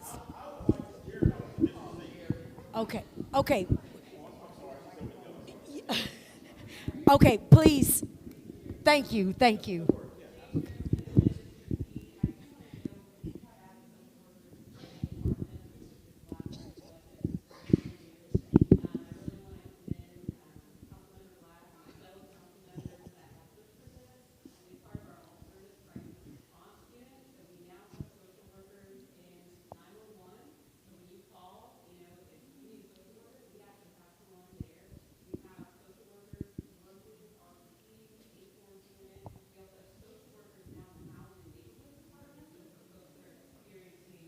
Homelessness, sorry, that wasn't really working. And then we are also looking to start community response teams that will be sans police, no police. They're gonna go out into the community. Okay, thank you. Yeah. Thank you, thank you. Okay, let's come this way, yes. Well, the one thing we haven't heard tonight is I'm the only candidate. But we normally hear that in every forum. I'm the only candidate.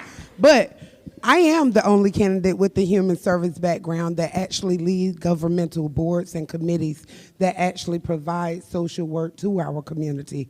I have a Rolodex of over 300 partners that we bring into the community to provide the resources from mental health and all the other aspects. And when she was talking about the infrastructure and the housing, one thing statistics does show us is someone with a medical condition lifespan is 17 years shorter than someone with the same medical condition that is unhoused, right? So if they're unhoused, their lifespan is 17 years shorter. Thank you. Your time is up. I'm going to sit down. Okay, that's what I'm going to do tonight. And then we will hear from one last candidate before each of them are able to give their 1 minute. Reeves Peeler, candidate for at-large. I just want to say, definitely thankful for the changes the council has made in the last year, encouraging more, funding more social workers to be a part of RPD through the Acorns program. Something I've campaigned on what I really want to see is having a separate unit, a separate alternative response team that comes out to nonviolent calls that come through 911 so that police officers are not having to double as social workers in some of these cases. Police officers should be able to serve as police officers. Social workers should serve as social workers. So I want to see those be separate. Thank you. In the way that the HEART program is in Durham. Thank you. Thank you. Again, everyone, please don't leave without having your email address so that we can respectfully send you the answers to your questions from the candidates. At this time, we will have closing remarks from each candidate. Closing remarks from each candidate. We will begin with the mayoral candidates. Your closing remark.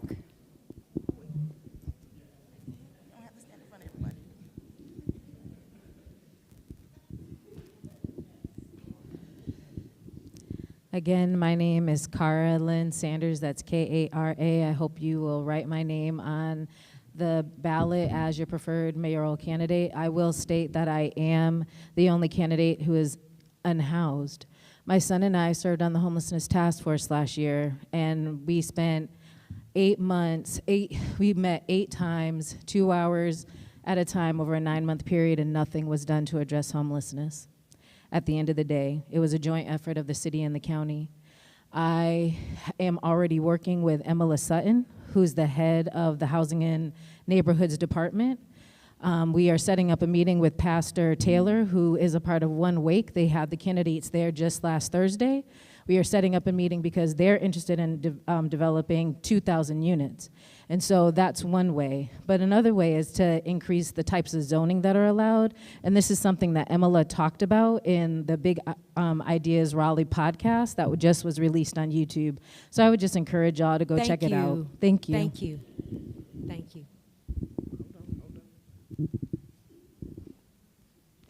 Thank you very much. Janet Cowell, appreciate you having this forum. And you had a tough job tonight with all these candidates, so thank you. The mayor is a big job. This is a big city. It's a complex city, and I bring experience to the role. I have served on council. I've served in the General Assembly. I've been state treasurer. I want to bring that finance and policy experience and all of the relationships and network that I have to partner with the county, nonprofits, the business community, so that we can solve the problems of housing, affordability, public safety, all the things we've talked about tonight. Because there's so many candidates, I know we haven't really had time to cover from everybody, so janetcowellformayor.com.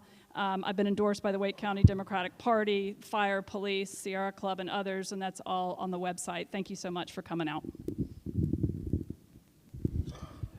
Thank you so much for coming out. I appreciate everyone trying to be engaged and educated voter. I know it's tough, especially for local elections.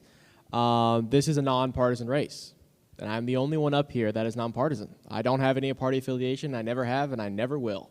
I don't think that the best policy solutions come from people who have ulterior motives for you. I'm a people person. I'm not a party person. I want to make sure I can represent people. I like to party too. And I want to make sure that I can represent you guys completely. And one step I've done doing that is making sure that I'm accessible to every one of you.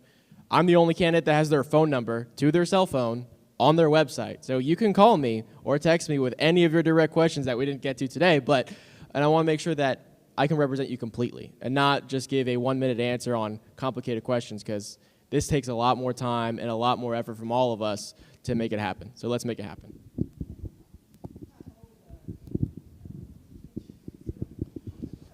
Good evening, Eugene Myrick.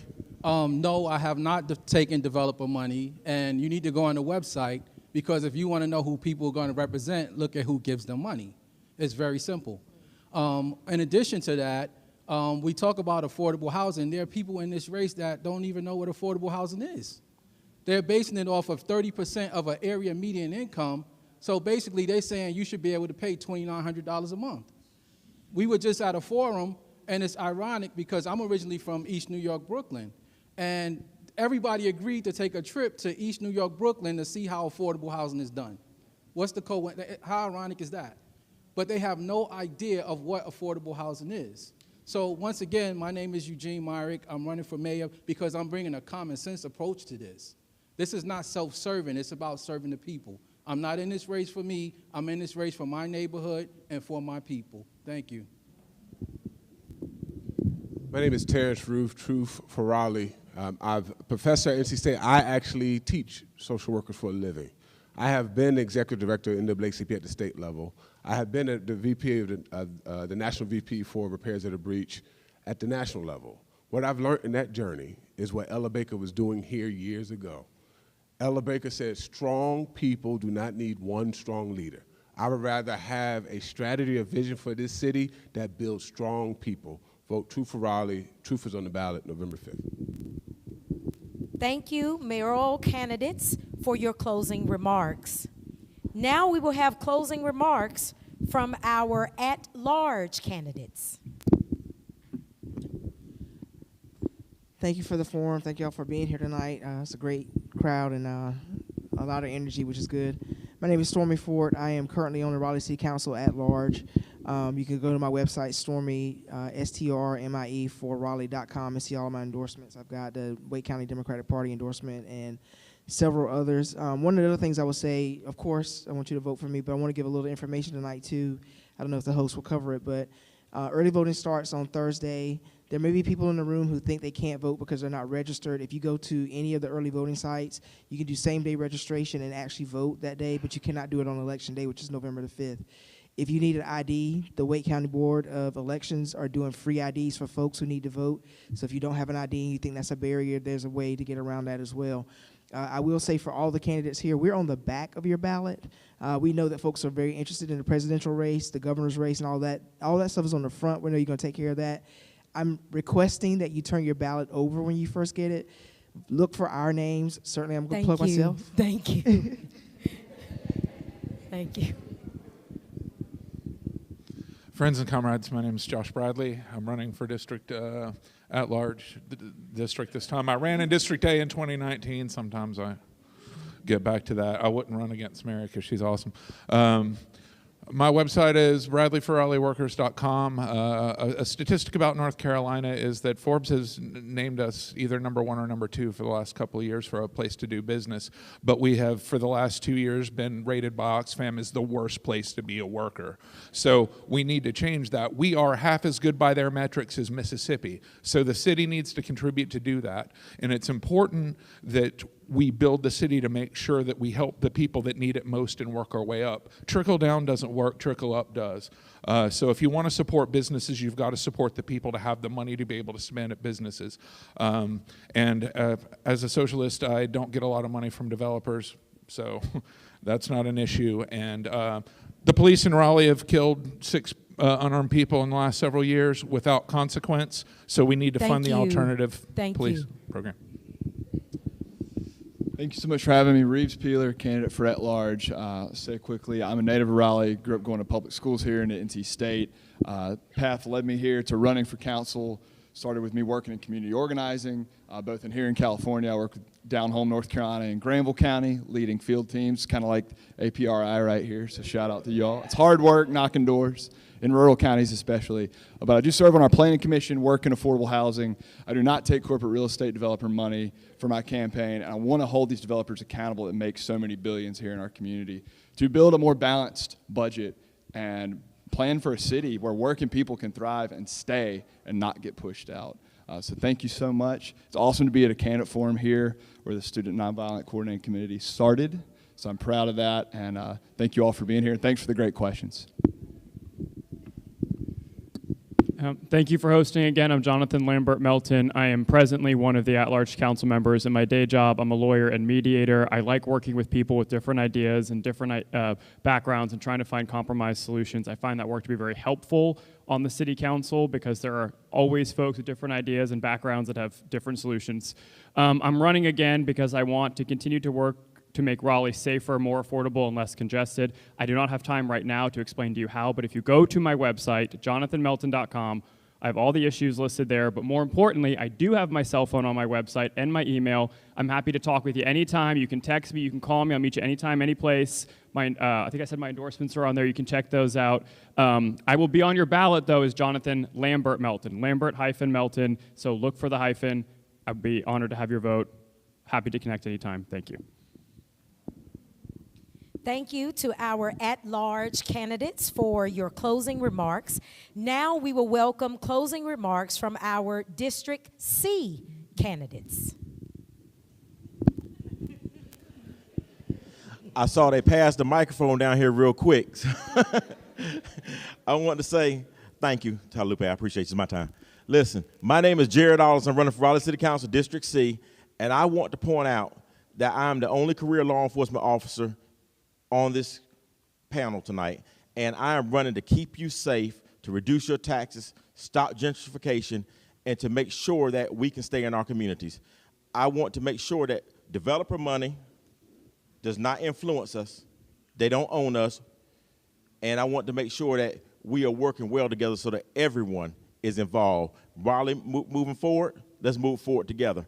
Now, quickly, I want to say, we have 2 qualified African-American candidates for mayor on this panel tonight. We didn't vote in Charles Francis. We treated him wrong. The support was not there. He should have been our mayor. Now, we have 2 qualified African-American mayor candidates here. When are we going to support one of those if we're a diverse city and we support diversity? Thank you.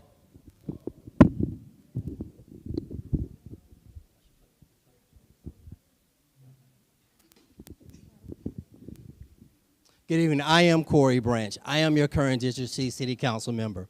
And there's a lot that has happened in our city since I've been on council. But we've also have approved a lot of affordable housing. And when we talk about, well, what a developer is going to do, I'm trying to work with 2 developers right now to build 2 grocery stores in Southeast Raleigh in District C because there's a need there. We are also working to ensure that we increase our roads. I think your question earlier was about road improvement. In our policy, anytime there's a new development and on our plan there's supposed to be a road widening project, they are to widen that road. And we do as a city already charge impact fees, and the General Assembly limits how much we can charge. These are things, and this is experience that I bring to the table, and it takes working with fellow city council members to get anything done and anything get accomplished across this city and within whichever district we reside. Corey Branch, Raleigh City Council. Thank you.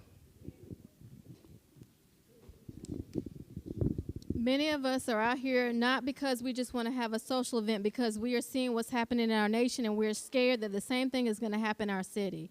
It's very important for us to make sure that we have a balanced city council. I am someone who has a different approach and a different perspective, and I'm not afraid to voice it. You need that, because if you have everybody that has groupthink, they think alike, they're going to continue to have the same policies and run the city into the hole, and that's not what any of us want. So make sure that you vote for me, Tamara DaCosta, Raleigh City Council District C. I have a different perspective, I have a different viewpoint, and you need a balanced view on that so that we can protect our city so it doesn't become like some of the other cities that we're seeing across this nation. We can do it, but I agree having the community come together, and I will fight for you because I live here too, and so do my kids, and I want to make sure that we're able to stay here and be safe, have somewhere that's healthy, clean, and make sure that we have a vibrant community and be safe. So thank you so much, Tamara DaCosta, Raleigh City Council District C. Good evening. We're so happy to see all of you because we do quite a few candidate forums, and this room is jam-packed. We thank you for coming. Reverend Dr. Portia Rochelle, I am the only candidate that has lived in District C 46 years. How about that? So, not no 46. Okay, so what I want to say is I have been on the front line for several years in this community, over 50 years. I served voluntarily as the president of the Raleigh Apex NAACP. So I was on the front line fighting for issues that matter to this community: housing, police brutality, equity in pay, unionizing. There's so much that I want to continue doing. I've marched, I've advocated, but I want to sit at the table where I can implement policy and change policy on your behalf. I'm not afraid to speak up. I'm not afraid to speak out. Rochelle, District C. He tried to steal my line.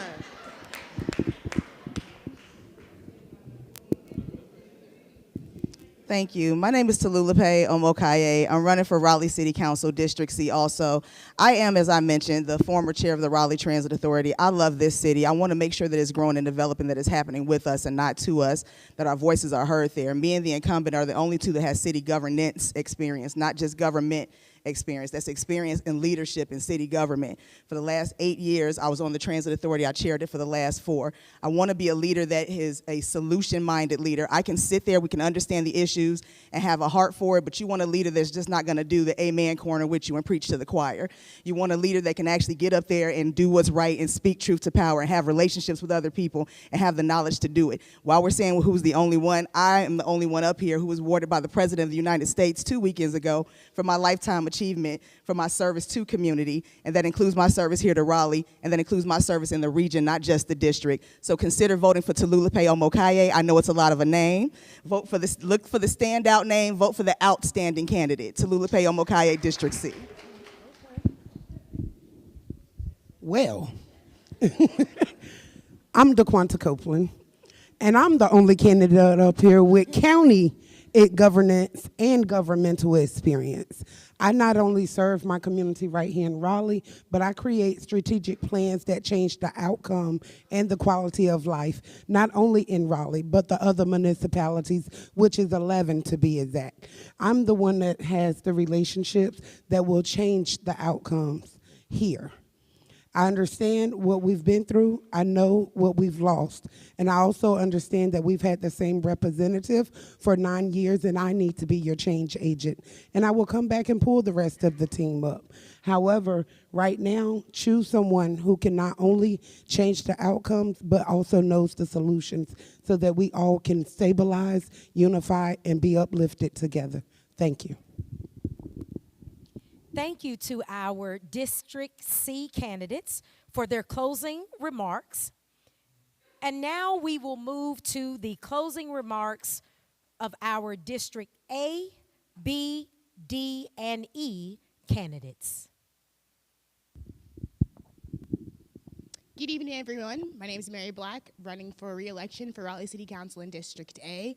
I come to this race as somebody who has a background in environmental justice, climate, and equity work. That is what my background is in, and that is why I ran for office. I ran as a person who has lived in this district, who has lived in Raleigh for the last 19 years and lived in District A in the last 17 years.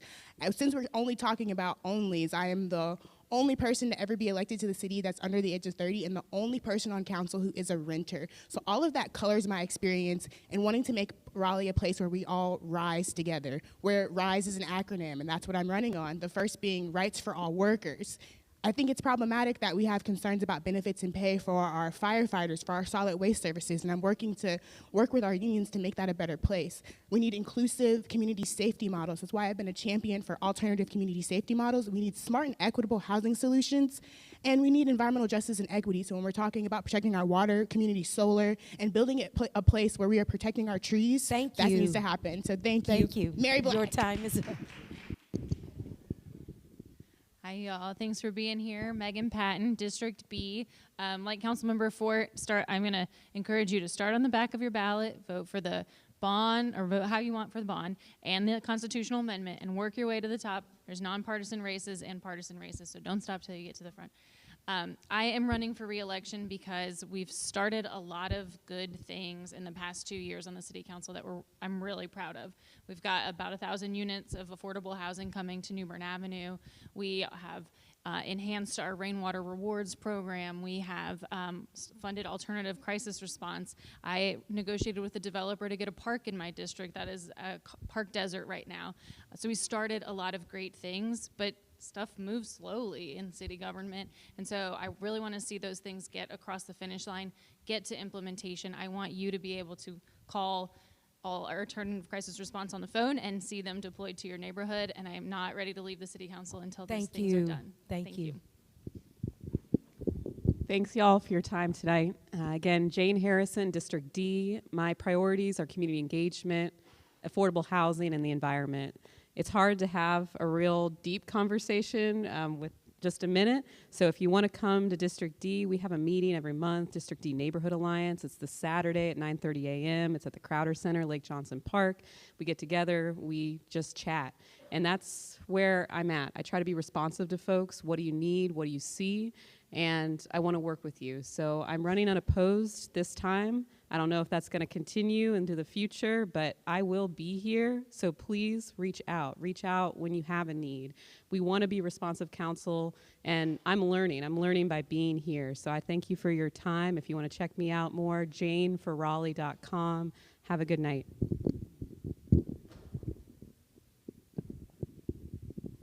Christina Jones, current District E counselor. I want to tell you just a little bit about the last 2 years. I'm so proud to have been your representative and done a lot of great work. I have been endorsed by the Democratic Party as well as AFL-CIO and our fire union. So I'm here for workers, I'm here for you, I'm here for community engagement. I started with the city back in 2017, taking Raleigh Neighborhood College and Citizens Leadership Academy. I've been the chair of the CACs, and we were able to bring them back because I care about your voice. I want to make sure that you understand that my role is not just to make decisions, but it's to encourage you and amplify your voice in that decision-making process. I've done a really, really great job in meeting with every one of our departments with my fellow counselors over these last 2 years to really see what those problems are. We're really short on staffing, and how are we going to make sure that you're getting the services that you deserve, that you are paying for. So I have the experience, and I would love to have your vote for re-election in District E. Thank you so much.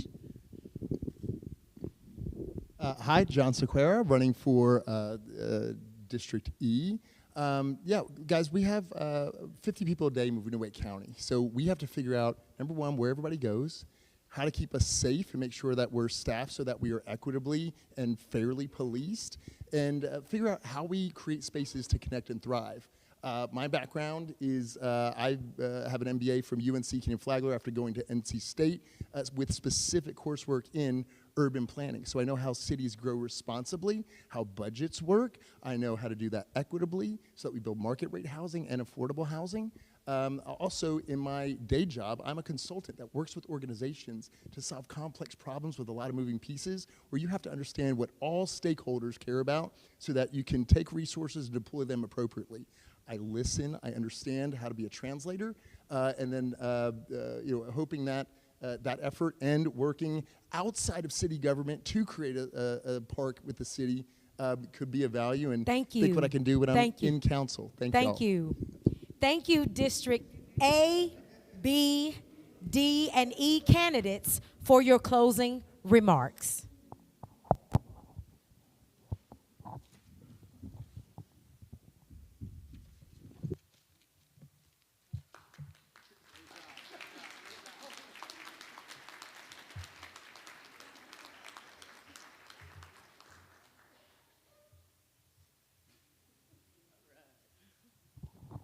Thank you so much, Dr. McCoy, for moderating this event. Yes, thank you. I want to bring up one last person to do our closing remarks. I want to bring up one of our longtime PowerUp members who have been with us since the beginning of our conception of PowerUp in 2015. Now he has worked his way up to actually sit on our NCLCV board. So I would like to welcome Devon Terry.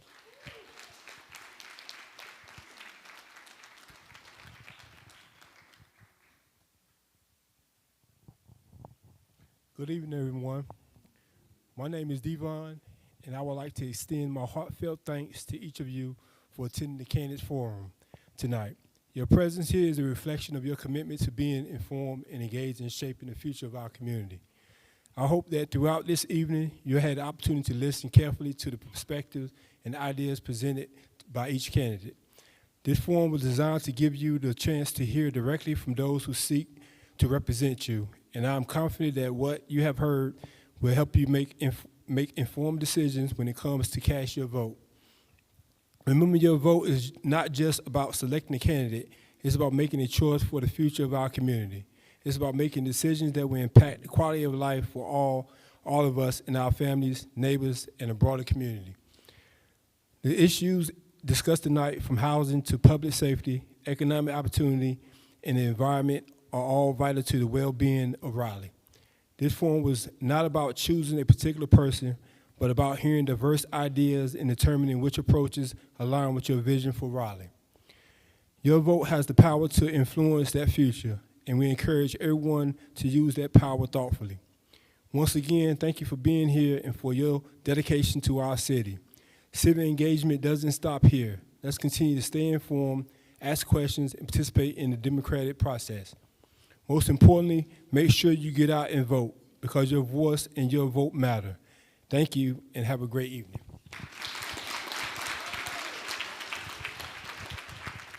Thank you, Devon. Thank you so much, Devon, for those inspiring words. I would like to thank all the candidates that are showed up today. Thank you for participating in this event. Thank you again, Dr. McCoy, for moderating. Thank you again, APRI and Orchid Bloom and PowerUp. Woo! And all right. All right, wait. AP? Sorry, I had to do. All right. Thank you all again. Early voting starts October 17th.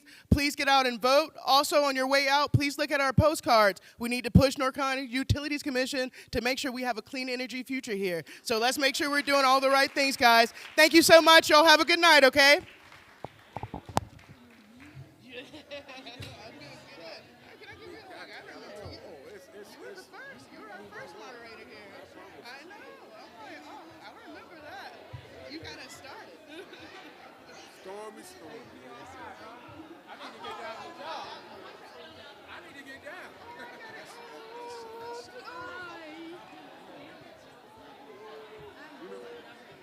I saw Renee today, and she was like, if you see Doris, tell her I said, hey, and I missed her. Oh, hey. I might have to call her. Oh, I'm so glad you came.